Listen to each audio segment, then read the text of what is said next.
Welcome to the Project Zion podcast. This podcast explores the unique spiritual and theological gifts Community of Christ offers for today's world.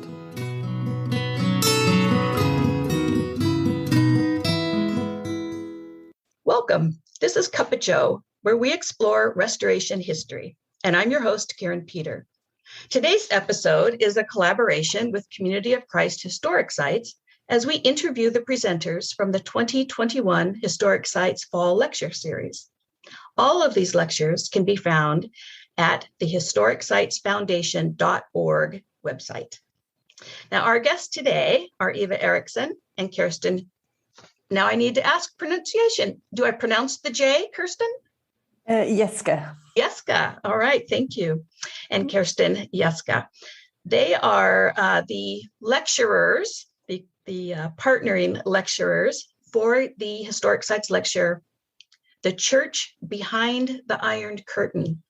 Now, for many of our listeners, their political awareness comes from post Berlin Wall and post Iron Curtain. So this will be a wonderful exploration for people, for our younger listeners who aren't familiar with some of that terminology. So Kerstin Jeske was born into the church, and as the daughter of the leader of the church in East Germany at that time, church was a big part of her life. She worked full-time for Community of Christ from 1994 to 2005 and served as a president of 70 for Europe and Africa from 2000 to 2007. She's now an ordained high priest and serves as the ministry coordinator for Norway, where she resides, and she's joining us from Oslo today. Eva Erickson grew up in East Germany as well, was raised in the Lutheran Church, and joined the RLDS, now Community of Christ, Church in 1991 after experiencing children's and youth camps. Eva met her husband in the US and lived there for many years before returning to Germany in 2005. She's a member of the Standing High Council and serves as the ministry coordinator for Germany.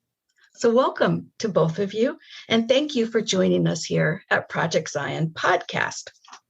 So I'd like to begin with just a little bit of basic information, kind of the when and how did the church originally arrive in Germany, and kind of who were the first members or locations of the church in Germany. So let's begin there. Kerstin, Eva?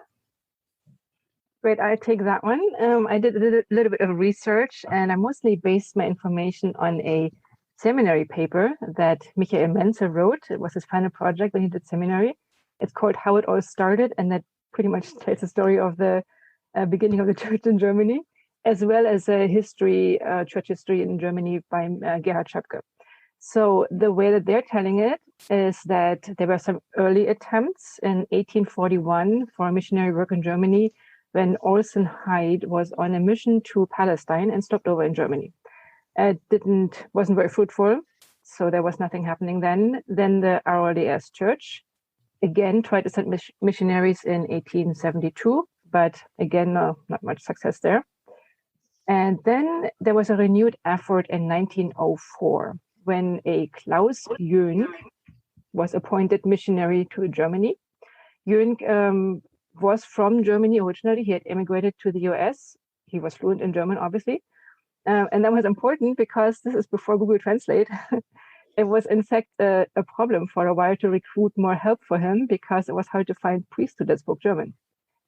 So in any case, Jönk came back to Germany, started the mission in Germany, and went back, obviously, to the north of Germany where he came from.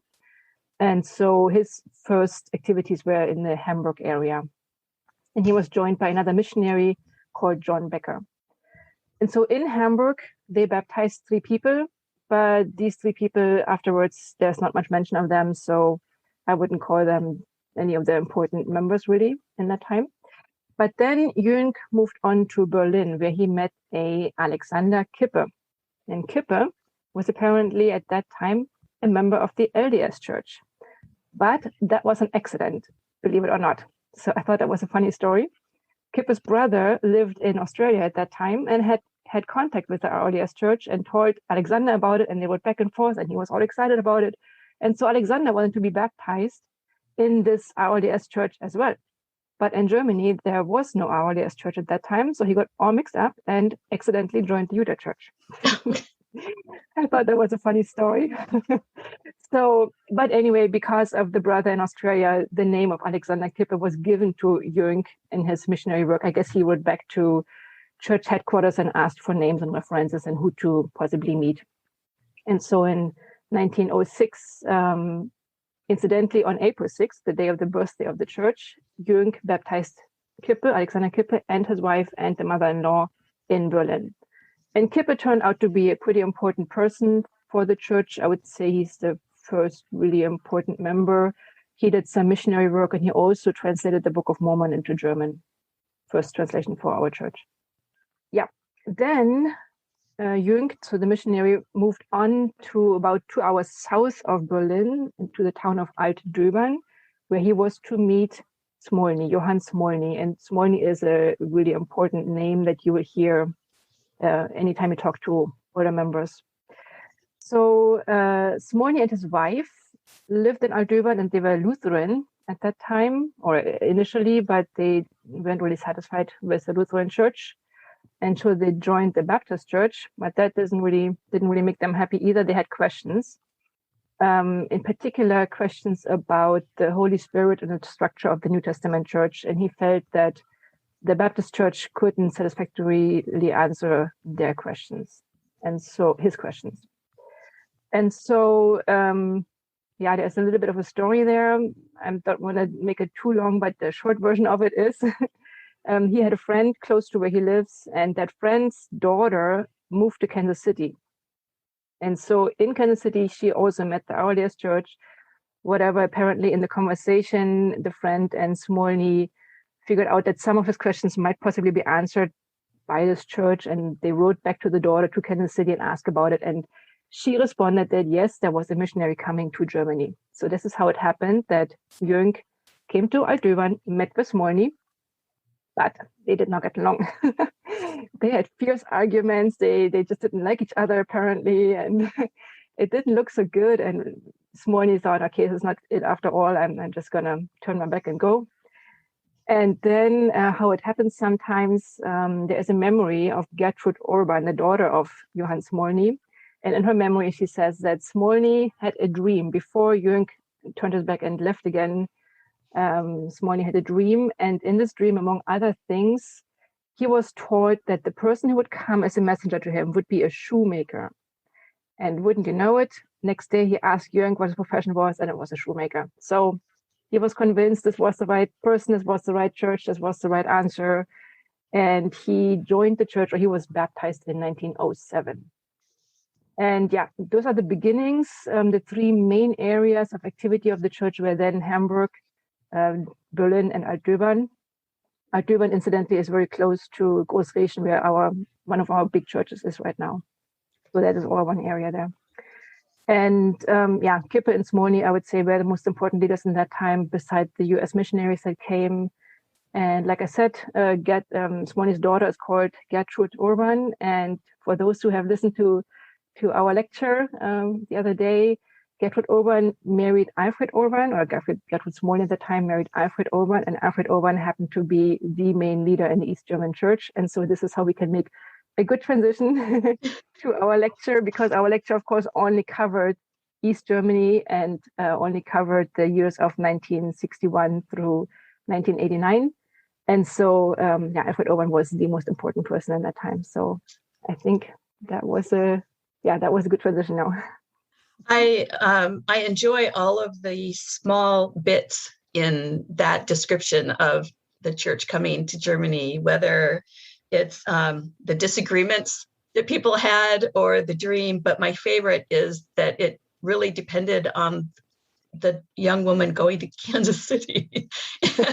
and we forget sometimes the role that women played in the church before women were ordained. So thank you for sharing that particular piece of information. So now we have a bit of a foundation on how the church arrived in Germany. And as you said, your lecture focuses on East Germany. during the time of the Iron Curtain. So if you will, tell us a bit what that was like and how that affected what was happening with churches in general, and particularly with RLDS Church as it was on its journey to become Community of Christ. I can start on that one. Like in general, in East Germany, church life was not looked upon very favorably. There was really the slogan from Karl Marx, religion is opium of the people. So, and with that, they really, the government or the state officials tried to ridicule anything that came together with religion and had something to do with believing. They even tried to get rid of the Christian vocabulary, some ridiculous attempts. Like in Germany, the German word for Christmas has nothing to do with Christianity, Weihnachten. But then we would decorate before Christmas, for example, with angels. So they tried to come up with a new name for angel and renamed it in German Vorweihnachtliche Flügelfigur, which translated means pre-Christmas figure with wings. Oh. Really rather weird. So, but they just tried to get rid of all the religious parts in the language. And I think they did a pretty good job trying to rule it as much out as possible. When I was studying, like in the late 80s, we had East Germany behind the Iron Curtain already for 20 years. And several of my fellow students wouldn't really have a lot of knowledge of the Christian story, Bible stories. I remember once a fellow student got a video cassette of a movie, and since it was an English one, everybody got excited and said, oh, we should watch this. And it was Monty Python's Life of Brian. And there were two of us who could sit there and laugh. And I knew the other one was Christian, and all the others, they couldn't laugh. They said, what is this? They didn't have the references. Mm-hmm. So, yeah, anyway, now I'm getting carried away. But so they really tried to. So, Kerstin, can I stop just 1 second? Because that's an important point that you just made about cultural understanding. Sometimes church people think that everybody has the same cultural understanding about Bible references or Christian references, but you're talking about living in a culture where all of those references are no longer. Right. So making connections with people is even more difficult. Yeah. Okay. Yeah. Thank you. Really that's important. Yeah. Yeah. So, so all this, obviously our education in regard to history, politics, Christian heritage was very biased. But otherwise, I would say the education we got in school was very good. We had good education generally in sciences, music, sport, languages, and that came in quite handy in our church. Lots of musical ministry, and also being able to communicate then in English, which was often the second foreign language we had to learn. From 5th grade on, we all had to learn Russian in school. That was mandatory. But then if you wanted to go on to high school, you had to have a second language, and it usually was English. So that helped us also in communicating with the world church. So religion was not encouraged. We knew we were watched when we went to church, or because we went to church. So we started to get really careful in what we talk about and to whom. You were not sure whom you could trust. Once you developed friendships, then they got really deep, and there were very strong bonds that developed. I mean, now I'm over 50 years old now and have been living in Norway for over 20 years, but my real friends are still in Germany from that time. There's some rather unusual bonds that developed, and it just bound us together in a rather unusual way. So, yeah. And there was also a large solidarity among the members. I would say most of the members we had in East Germany did not have too much, but they all shared very generously whatever they had. Very gladly invited youth for weekends to stay. We stayed with different families. The host would even sleep for the weekend in the car, leave us their house. So some really good stories and very, very good memories. So life was very simple. I think the message of the church fit very well into this situation. Everybody could get involved as much as possible, as much as they wanted to. Also, and one positive thing about the East German society was really that men and women were rather equal. I mean, most of the women worked full time, so they had really equal rights in the society at large. So that also meant that it was a rather fruitful ground when ordination for women came along, even though it did take some time until it got started. It was 1989. The first woman got ordained in the spring of 1989, Sigrid Spring from Dresden. She was the first woman in East Germany. And then in October of 89, another young woman and me got ordained in Großregen.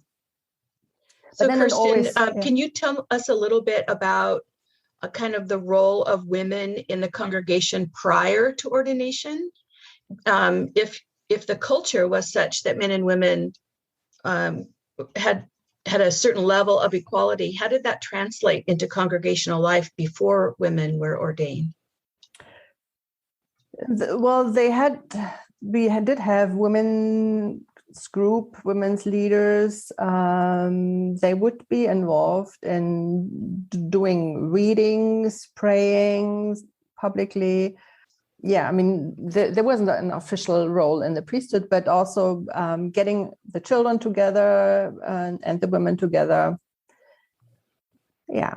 Okay. So still very active, very prominent in the congregation. Okay. Yes. Yeah, I would say so. Yeah. Eva, do you want to add? Yeah, maybe one thing to add. So from about 1980, obviously the same situation that was in 1961 was not as in 1989, so there was a development even within East Germany. 1961 was very, what Kerstin said in the beginning about churches being, so bad for society and everything, that was very strong in 61, but it kind of sort of weakened, I think, towards the end, maybe. But most of all, churches in general, not just our church, churches in general, became safe spaces, particularly for people that were dissenters, I think is what you call it, right? Like people that are, that don't agree with the government. The Protestant church, incidentally, already started a peace movement that didn't just have to do with tearing the wall down, something like that. It was more general, but they had an annual event called a Peace Decade meaning 10 days, not 10 years. So always in November, I think around, probably had to do with the World War I annual event. So they had this peace movement going already. And so then when towards the end of East Germany, there was a lot of opposition to the government, these opposition groups were able to meet in churches and kind of hook on to the peace movement that was already there. And so churches grew for once, because people felt, well, if I can't agree with the government and I can't say it anywhere because I'm not safe to say it in public, well, in churches I can say it. So people would actually at least go to church more because it was an opposition movement. For us as Community of Christ or RDS Church in that time, I think for us it was the beginning of ecumenical work that wasn't even declared as that in that time. Maybe a bit later, sure. Yeah, but young people, for instance, I remember being at a youth gathering in Leipzig, and that happened to be, it must have been a Monday, because we went to a Monday demonstration, and the Monday demonstrations were the big thing in the last maybe 2 or 3 years of East Germany. And so we would kind of hook into these existing activities of other churches. I remember we went to Jena, a city in southern East Germany, with an American friend of ours who happened to study in East Germany. Don't know how that happened, but it did happen. But we went to a demonstration there. So we kind of learned that even though there was still this went through church feeling, that's, when I got to know the church in the 80s, I definitely was told that it was the one true church, but still we were able to open ourselves to other movements, other Christian movements. And so I think I would contribute that to the situation in East Germany. We wouldn't have been quite so open to others if we didn't have the necessity, because that was where we were safe. That was where we could talk with others that had also anti-government feelings, or at least pro-Christian feelings, which you couldn't voice anywhere else. But then I think after our church got officially recognized in 84, I think, that's also when our church leaders took part officially in ecumenical meetings with other churches. So that's when things became more official. But I think what I'm trying to say is that in an official way, but also unofficial way for us as young people, this was the beginning of ecumenical work. And I think that's awesome. I think that is a very early time for our church to start that. So I'm seeing a thread through your comments, Kerstin and Ava. You started with these early figures, and I think it was 1906, 1907, and is it Smorny? Is that the name of the? Okay. Mm-hmm. One of the things that family was looking for was evidence of the Holy Spirit and evidence of the church functioning as a New Testament church. So if we jump ahead to what I've heard now, Kerstin, you explained experiencing the church in a way that was very much the New Testament church, where people cared for one another, were perhaps isolated because of religious beliefs, and so had to develop deep level of trust, share with one another, offer hospitality to one another, which are all indicators, if we read Acts, of the early church, the Holy Spirit expressing itself through that kind of Christ-centered hospitality, but not forgetting the critical element of Christianity, which is to challenge political systems, which is what you're describing, which in the United States would make people crazy. But what you're describing is that a youth camp making the decision to go to a Monday demonstration, which was a political demonstration, that joining of the Christian concept of challenging oppressive political systems, all of that is an expression of the early church. So I don't know if Smorny experienced that in 1907, but the legacy of the church in East Germany certainly experienced it and expressed it. Just another thought I had, I think it's a fine line when we actually were able to get officially registered as church. It was 1984. And the question was, well, why did we get the recognition? Why was the government allowing us to officially meet? And the answer was because you are not dangerous for us. Mm-hmm. So I think they knew very well where we were and what we stood for, and knew that we did not openly challenge the government. Mm-hmm. So at least at that point, it was safe, or they thought it was safe to recognize us as church. But then also, of course, the development in the late 90s, before the wall came down, just many things happened in society and in the churches. And then late 80s, sorry. Yeah. So, and then we also became more open and taking part in the Monday prayers and demonstrations that would also ask for freedom in the country. Marvelous. So before I want to get to who were some of the leaders during that time, during this later time period. But before I do, I just wanted to ask, did the church experience a difference after 1989? Was there a difference in in how the church was expressed or how you gathered? In other words, did the sense of the kind of the end of the Iron Curtain, did it change how the church expressed itself? I don't know. It changed for sure because we all scattered. At least the young people, the core group that we talked about in the presentation, we all scattered into different parts of the world. So for a bit there might have been a vacuum, but maybe not. I don't know. But the expression of the church didn't really change. I would say. I would think we still stood for the same thing we stood for before. Mm-hmm. I don't know what you think, Kerstin.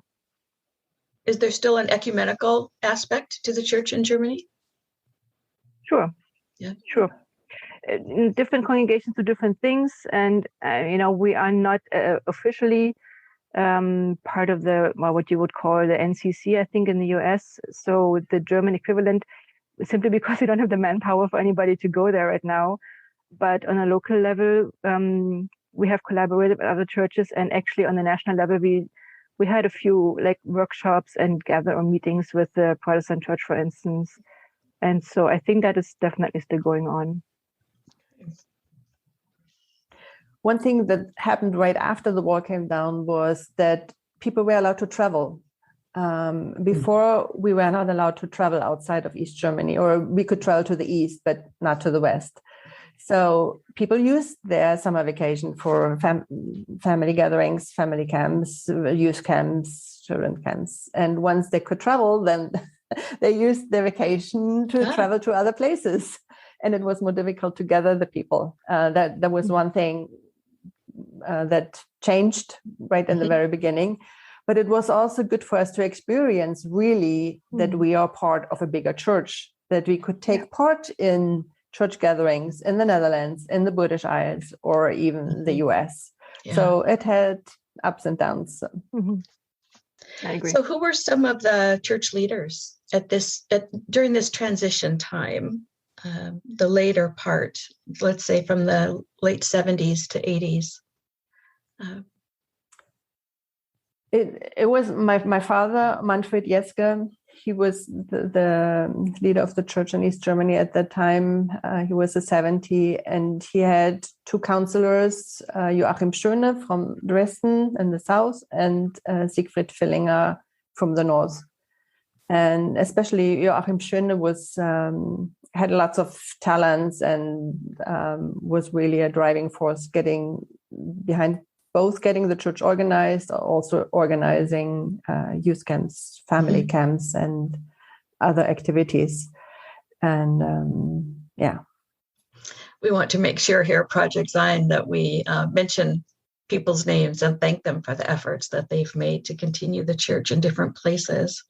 Do you have any favorite stories or anecdotes or memories from that period of time that maybe don't fit in the historical consideration, but that are important would be good for us to hear? Yeah, so a few people that we didn't mention in our lecture because they were not East German leaders were people that came into East Germany. We mentioned Tom and Erling Campbell, for instance, and we have to really recognize that I wonder how that was for them. They came from the West and they went into this weird, closed-off place, East Germany, and it must have been scary at times, why they came anyway. So one of the people that came was Jack Kirkpatrick. He was the apostle for Europe and Africa, I think, in that time. And I vividly remember him visiting with his wife once in a while, but also just him alone, would attend family camps and come to special gatherings. And it must have been Kerstin's ordination, I would say, because I think it was a month before the wall came down. So probably beginning of October of 1989, he was in Großrechen attending the ordination. And I remember sitting in Kerstin's parents' living room with Jack and a few others. And it was his last evening. He was going to leave again next day. And then I was like, oh, I'm going to miss you. And now when are we going to see you again? Do you have plans to come to East Germany again? And he said to me, next time we see each other, it will be in the US. And I said, ha ha, nice joke. I mean, whatever are you Never. talking about? That was a month before the wall came down. And I talked with him about a couple of years ago about the experience. And I said, how would you have possibly known that the wall was coming down? And he said, well, in the outside world, we could see the signs, if you looked at the way things were going. But for us inside the bubble, in East Germany, it was absolutely unexpected. When on the 9th of November, my dad said the wall fell, I said, nice joke, what's the next one? It was just unbelievable. And so for Jack to tell me a month before it happened, the next time we see each other in the US, which wasn't true, we didn't see each other next time in the US, but point being, the wall would go down and at some point you could come to the US. That was just unbelievable. It's very interesting. I remember watching as the wall came down, and for you to share that from within, you didn't see those signs. So it was an immediate transition. Yeah, whereas for the West, bang. watching all along. That's very similar, I think, to a lot of people who are experiencing a faith transition right now, who have had kind of their belief system crumble immediately, whereas in Community of Christ, we have had decades of kind of making, developing new understandings and opening ourselves to new ideas. And this is an interesting illustration of what that feels like. How did not just how did the church in East Germany stay alive in that kind of climate, because that's a profoundly difficult climate for a religious organization to navigate, but what kind of impact did that tenacity and persistence have on the rest of the church after the wall came down? You had a completely different experience in East Germany than the rest of the church in Germany. How did that affect you, or how did it affect the church in the rest of Germany when the wall came down? Well, I guess we should start with the fact that Alfred Urban, I guess, is the one name I would name, who made the conscious decision to stay in East Germany. Conscious decision. I mean, he had the chance of, in the 50s, still you were able to go to the West, move there, and many people did. And I think Alfred sort of knew what was coming up. And anyway, he was already older, and people that were above a certain age that weren't, let's say, valuable to East Germany anymore, like retired people, for instance, they could freely travel to the West. He could have gone pretty much any time, and he decided to stay in the East together with his wife. Their children ended up in the West, and they just didn't follow. So I think that alone made a big impression on people. He was a very strong leader also. We shouldn't forget that. But for somebody to consciously make that decision, I think that's a pretty good statement there. Churches in general were not forbidden. I take that back. The Protestant church and the Catholic church were not forbidden. Our church at some point, I think all of our congregations at some point separately were not allowed to meet in the 50s at for a while there. But then by 61, definitely, they were all allowed to meet again. So when I say the churches were not forbidden, it was kind of I wonder if the East German government just didn't know what to do.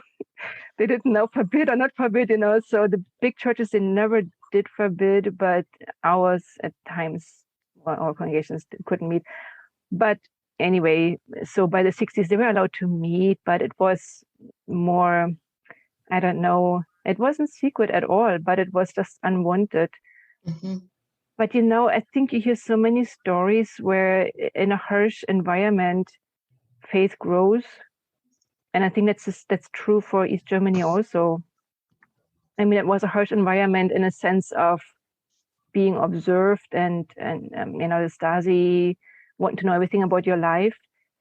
It was, in a sense, also a harsh environment in a sense of a very simple life. I mean, we, unfortunately or fortunately, I don't know which way I want to put it, we were able to watch West German television.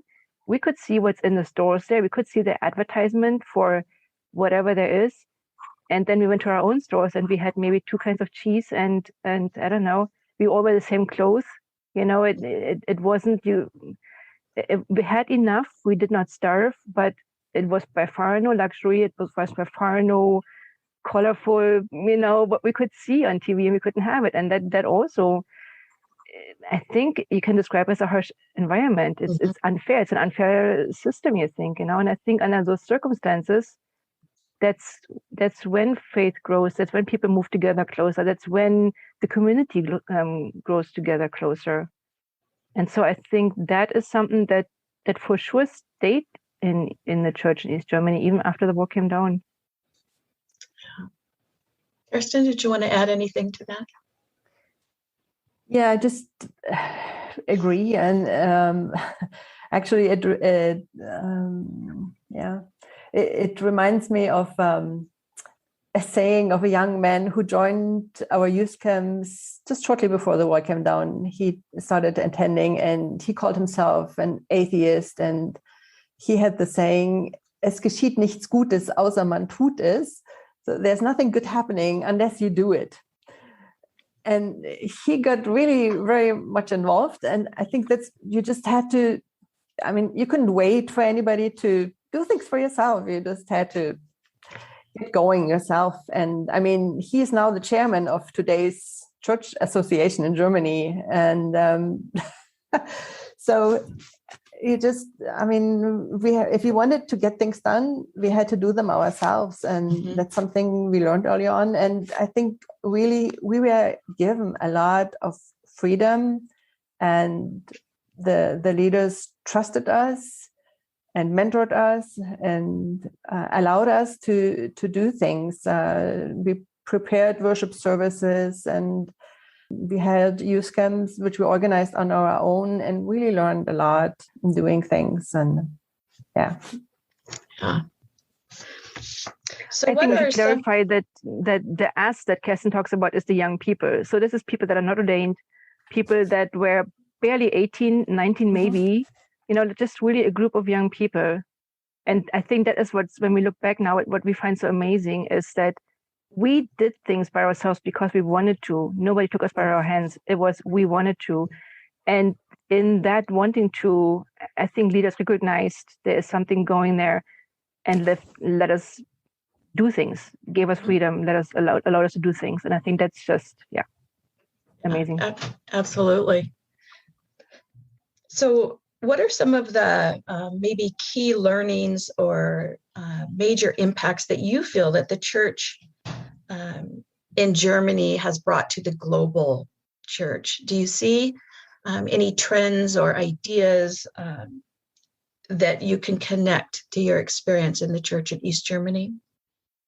Well, I would name the concept of friendship evangelism, really, because you had to be so careful about what you say to whom in East Germany, and you wouldn't just talk about church to whoever you meet. So it really meant that you became close friends first, and trying to establish friendships, and then you talk about the gospel. And this proved to be a good tool. It worked well for us, and I think that's something that's really something that can be learned, that missionary work is possible even in these circumstances, by the way of friendship evangelism. Building those authentic relationships with people. Right. Yeah. Regardless of where it takes them, even if it takes them to being the leader of the church association in Germany, still having those relationships. Absolutely. I wanted to ask each of you, as we begin to conclude our conversation here, how is your experience growing up in the church in Germany, in East Germany, and joining the church as a young person? How has that shaped your personal discipleship? How has that shaped you as a disciple? So Kerstin, we'll start with you. Can Eva go first? Eva, do you want to go first? I can do that. So, like I said, I was part of the Lutheran Church when I grew up. My parents were not very active, but they were active enough to send us my sister and me, to now they called it like something like church school. It wasn't Sundays. It was one day during the week, and you would go as a kid and with your peer group, with your age group, have a Christian education. But then I got, because of my neighbors being the Urbans, Gertrud and Alfred, they invited my sister and me to church camps. And so that's when I started to go to Community of Christ. And initially I did both. I did both Lutheran Church and Community of Christ. And so what really impressed me was that several things, but one thing was the family-like atmosphere. That, I was a teenager, and teenagers have a hard time with their parents, that kind of thing. But I was really, I was impressed how accepted I was, how my opinion was accepted with the adults in the church. I was allowed to call them by their first name. Okay, that's not very German.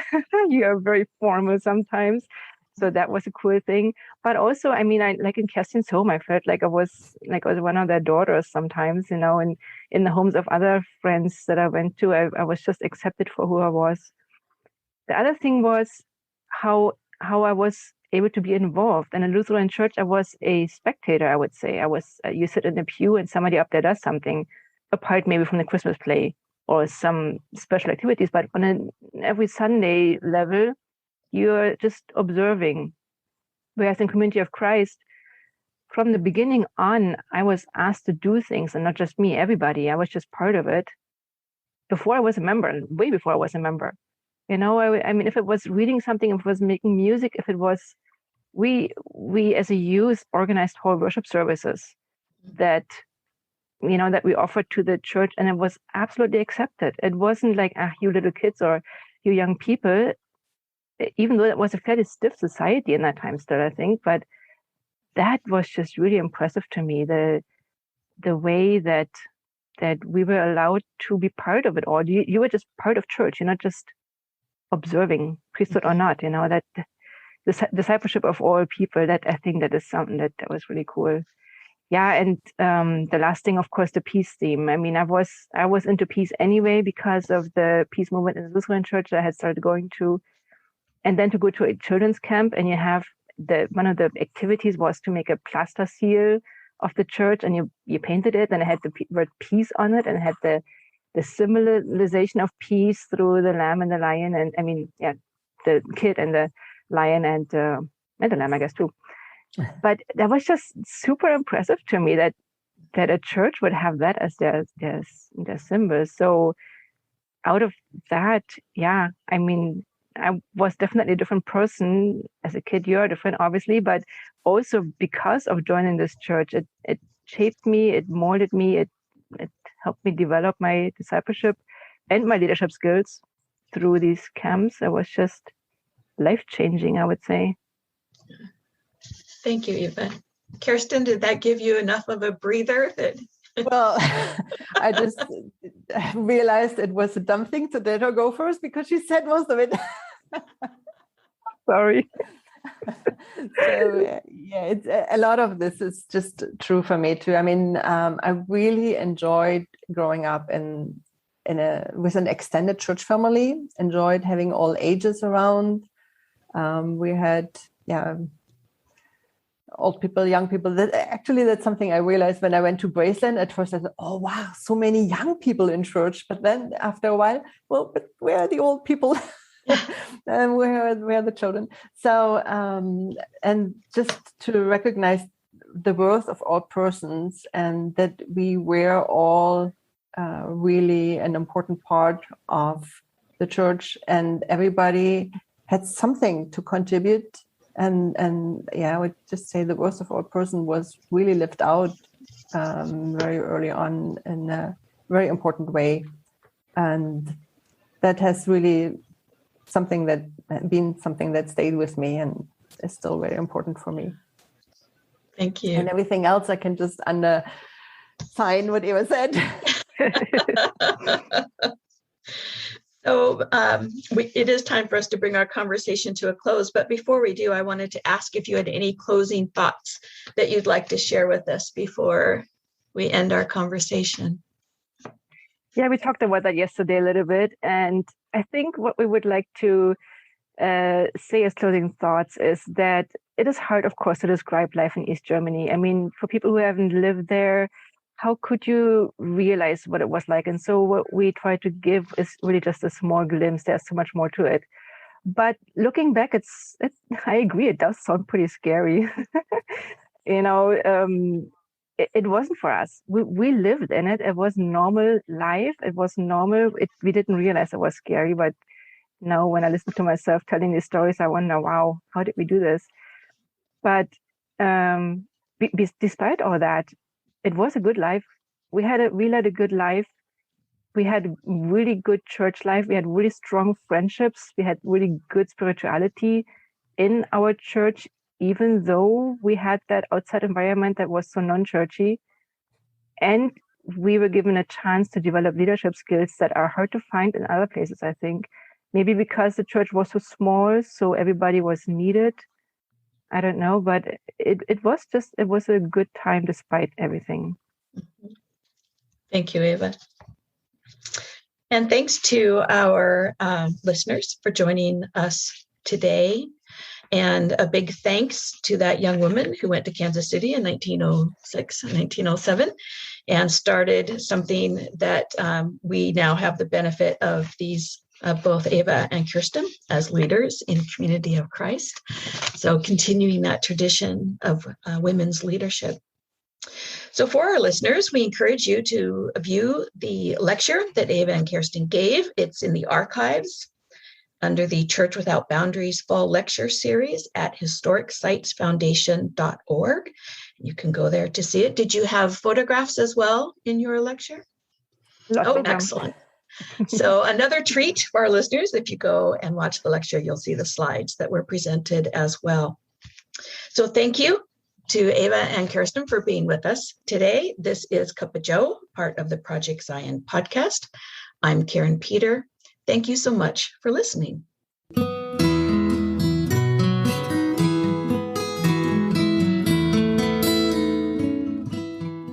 Thanks for listening to Project Zion Podcast. Subscribe to our podcast on Apple Podcast, Stitcher, or whatever podcast streaming service you use, and while you are there, give us a 5-star rating. Project Zion Podcast is sponsored by Latter-day Seeker Ministries of Community of Christ. The views and opinions expressed in this episode are of those speaking and do not necessarily reflect the official policy or position of Latter-day Seeker Ministries or Community of Christ. The music has been graciously provided by Dave Hines.